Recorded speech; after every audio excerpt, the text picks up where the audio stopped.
My friend, today I speak not just to your mind, but to your soul. For there is a war raging within, silent, unseen, but real. We minister to the world.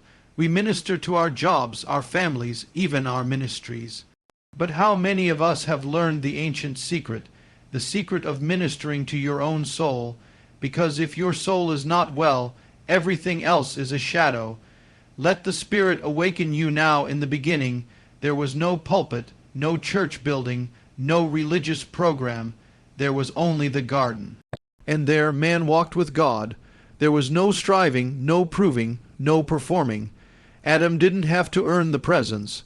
He didn't have to fast 40 days or pray 10 hours to qualify. He was simply with God. That was the original blueprint. Not religion, but relationship. Not exhaustion, but communion. You were created for that place. Your soul was designed not for the rush of life, not for the scroll of social media or the pressure of deadlines. Your soul was made for the stillness of Eden, but the world pulled us out. Life pulled us out. Ministry, performance, expectations, even good things, pulled us far from the simplicity of the garden. We replaced the stillness with strategy, the whisper with noise, the presence with programming. But the call of the Spirit is not to build more. It is to return to the garden, return to the place where your soul rests, not in what you do, but in who He is. God never stopped walking in the cool of the day. It was man who stopped showing up. And many of us, in the busyness of spiritual life, have abandoned the secret place. We are ministering from empty wells. We are pouring from vessels cracked by the demands of the world and the silence of God we no longer know how to enter. When you return to the garden, you return to the source. You stop running and start resting. You stop striving and start receiving. You begin to understand that intimacy is not a luxury. It is the oxygen of your soul. It is not optional. It is essential. The garden is not a physical place. It is a posture, a turning of the heart back to communion. It is not far. It is just one quiet moment away, one whisper away. One bowed head, one honest prayer, one slow exhale where you say, God, I've been running, but I want to walk with you again. The enemy wants to convince you that your value is in your doing, that if you stop, everything will fall apart. But God whispers the opposite. If you don't stop, you will fall apart.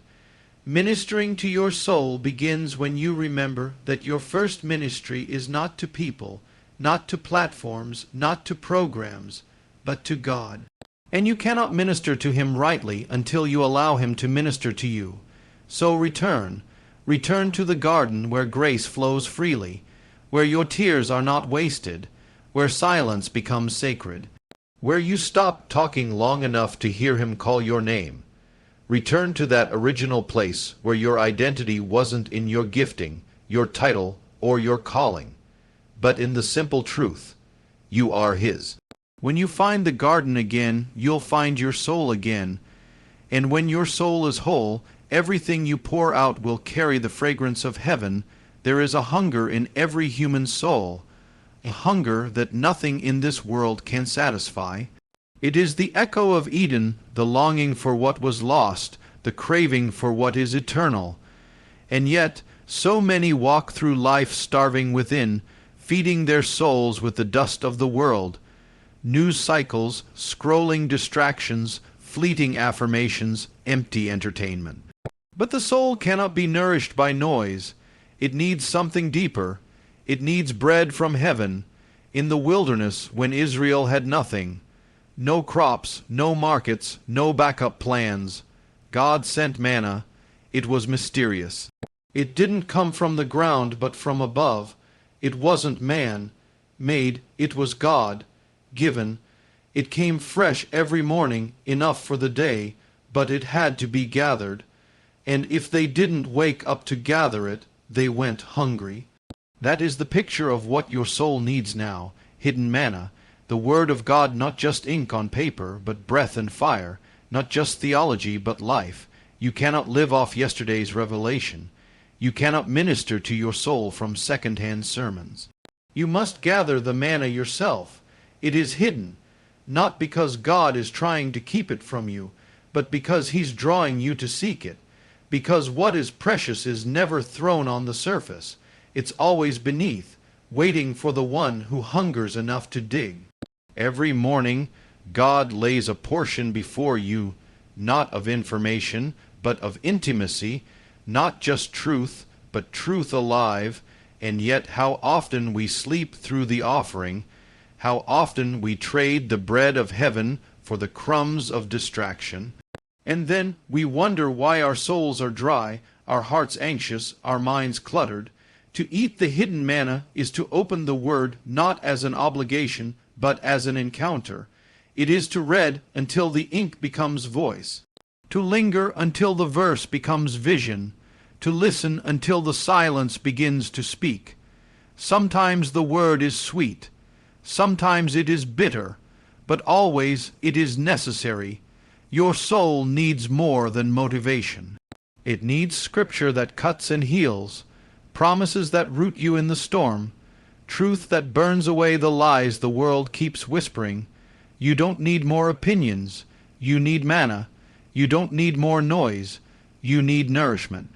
And it will not be found on the surface. It must be sought in the secret. It must be gathered in quietness. That's why it's hidden, not to discourage you, but to call you deeper, because those who feed from heaven will not be shaken by earth. Those who eat the hidden manna will walk through famine with full hearts. They will carry peace in chaos. They will shine when others faint. You must feed your soul like your life depends on it, because it does. When you eat the Word, you're not just surviving. You're becoming. You're being transformed from the inside out. And when the Word becomes part of you, you don't just quote Scripture.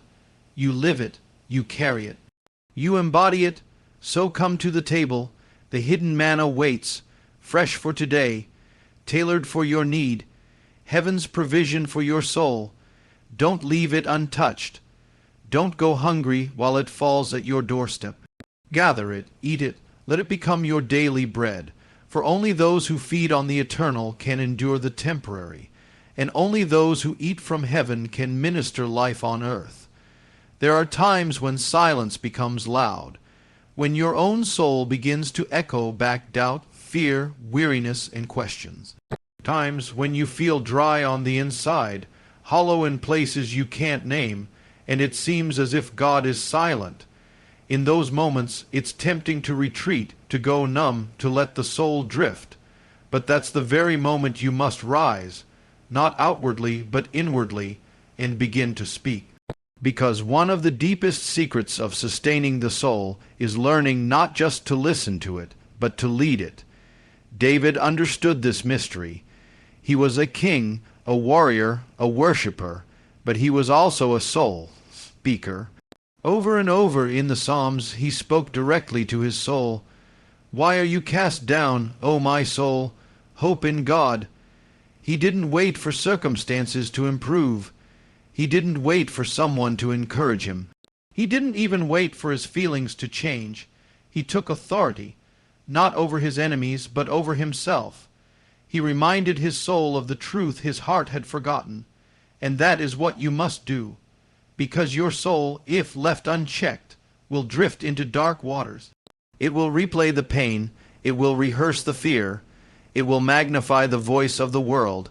But ministering to your soul means you interrupt the spiral, you pause the noise, you speak, not what you feel, but what is true. You declare who God is, even when you can't sense Him. You declare what He said, even when it hasn't come to pass.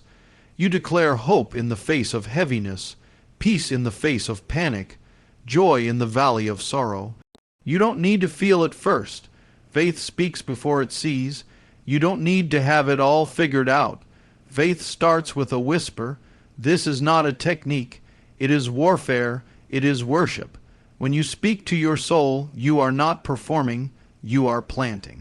Every word of truth sown in the soil of your soul becomes a root that will hold you when the winds rise.